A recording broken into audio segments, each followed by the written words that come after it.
everyone, I hope you're prepared to take the sums one step forward. As I told you in my previous video, I'll be doing sums on calls in arrear. So let us read the sum first. X and Company issues 20,000 shares of rupees 10 each, payable as follows: rupees 2 on application, rupees 3 on allotment, rupees 2.50 on first call, and the balance on final call. So it issues 20,000 shares payable as 2 on application, 3 on allotment, 2.50 on first call. So how much do you think the final call would be? 3 plus 2, 5 plus 2.50 is 7 rupees 50 paisa. So 10 minus 7.50 gives you another 2.50. So what is the value at the final call stage? The amount to be collected is 2 rupees 50 paisa per share. All the shares were subscribed and allotted. Calls were made in due course, but first call money on 1,000 shares and final call money on 1,500 shares were not yet received. So application money has been received. Allotment money also, there is no problem. Everybody has paid up. At the first call stage, shareholders holding 1,000 shares did not pay. So money was not received on 1,000 shares. And at the final call stage, there was default on another 1,500 shares. Show journal entries to record the above transactions. Also prepare the share capital account and the calls in arrear account.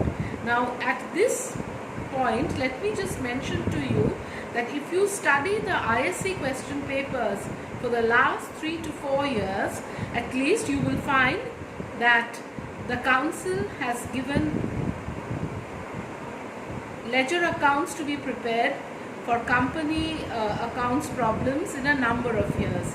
So I would suggest that you should be familiar with preparation of not only the journal but also the different types of ledger accounts.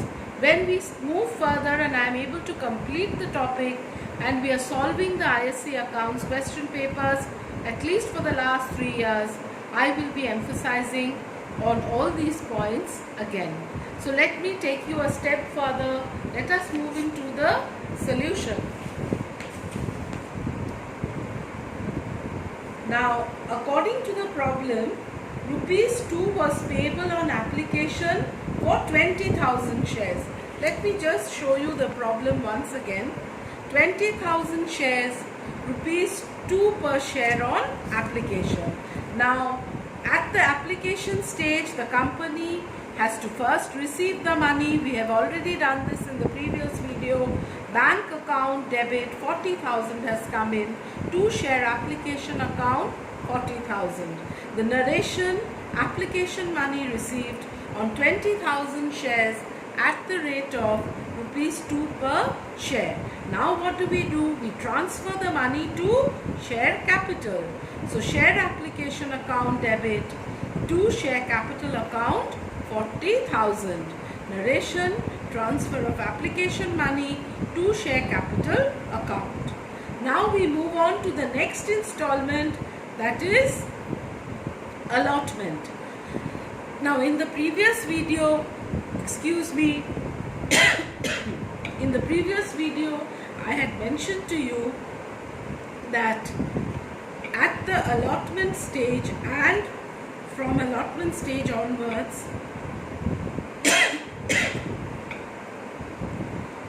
the company will transfer the money first and then make the entry for receiving the money. So at the allotment stage, let us look at the sum once again. Rupees 3 per share is payable on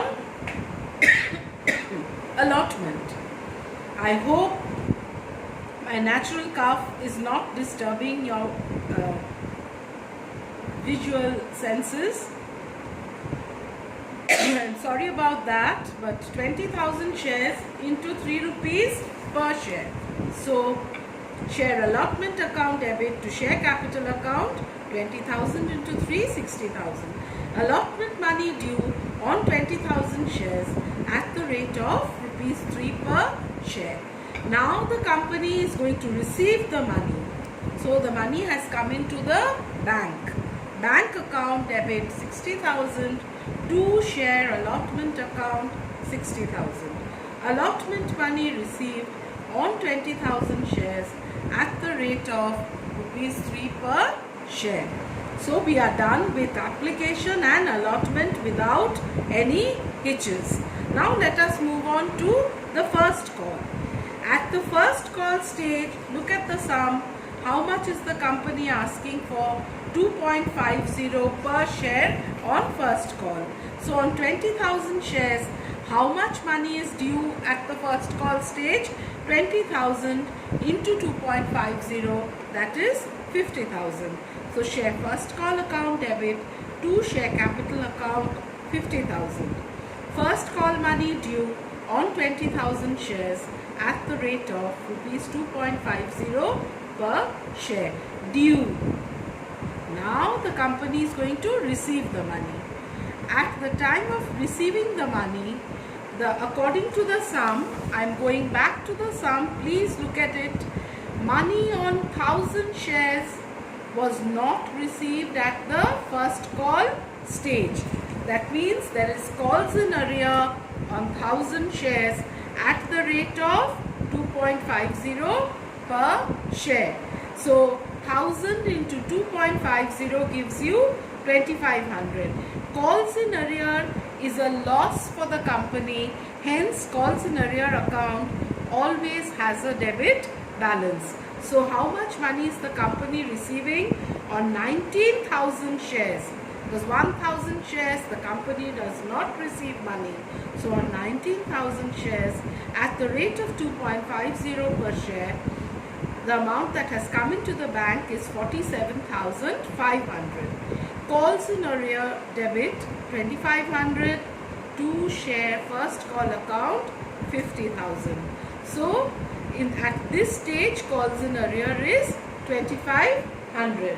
Now I am moving on to the final call stage. At the final call stage, first the due entry as usual, share final call account debit to share capital account 20,000 shares at the rate of 2 rupees 50 paisa per share, that is 50,000 rupees is due. But let me show you the problem once again.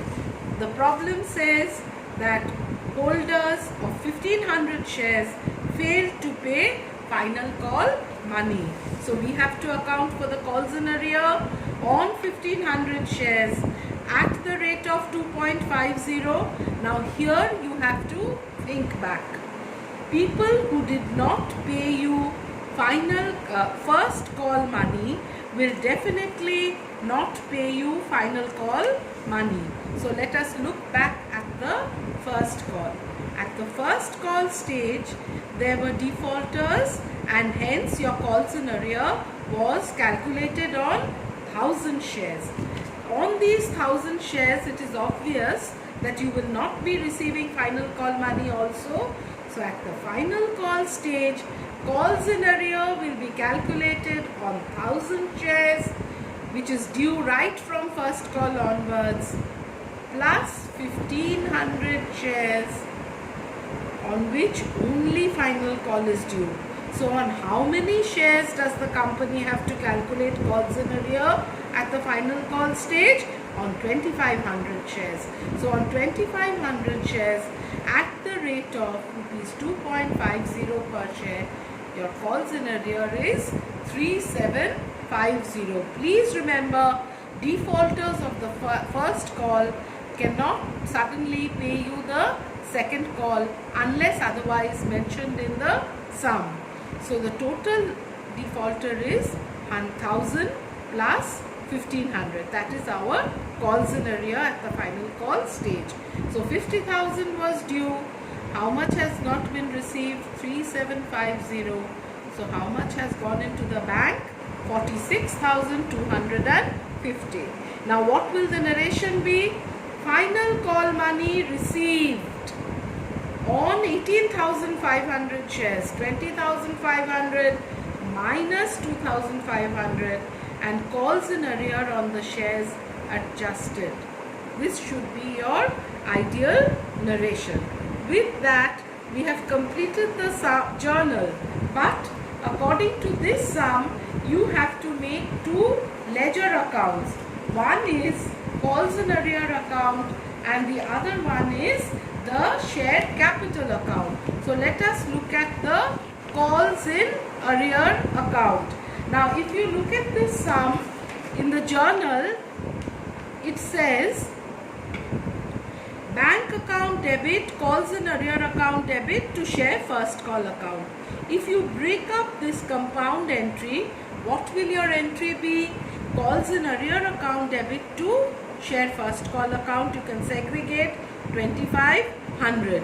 So let us post this into the calls in arrear account. So calls in arrear account debit to share first call account 2,500. Simple ledger posting from the journal, which you have already learnt in class 11. Now you refer to the journal in the final call stage. In the final call stage, how much is the calls in arrear? 3,750. Again, let us break up this compound entry and take out the calls in arrear entry journal from here.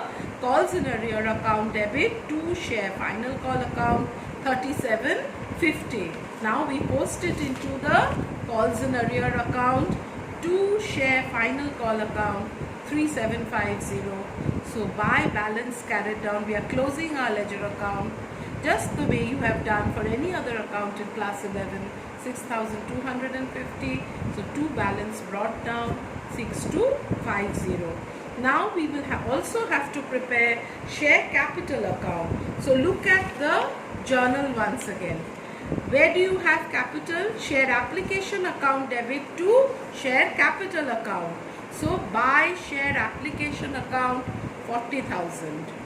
Share application account debit is done. Now share allotment account debit to share capital account.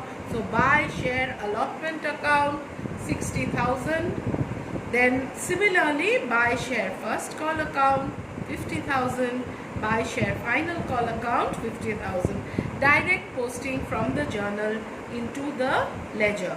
Then if you balance, your to balance carried down 2 lakhs and by balance brought down 2 lakhs. I hope the concept of calls in arrear has been made slightly clear to you. In further videos, we will be developing more on this concept, and I will also introduce the concept of calls in advance. Till then, have a nice day.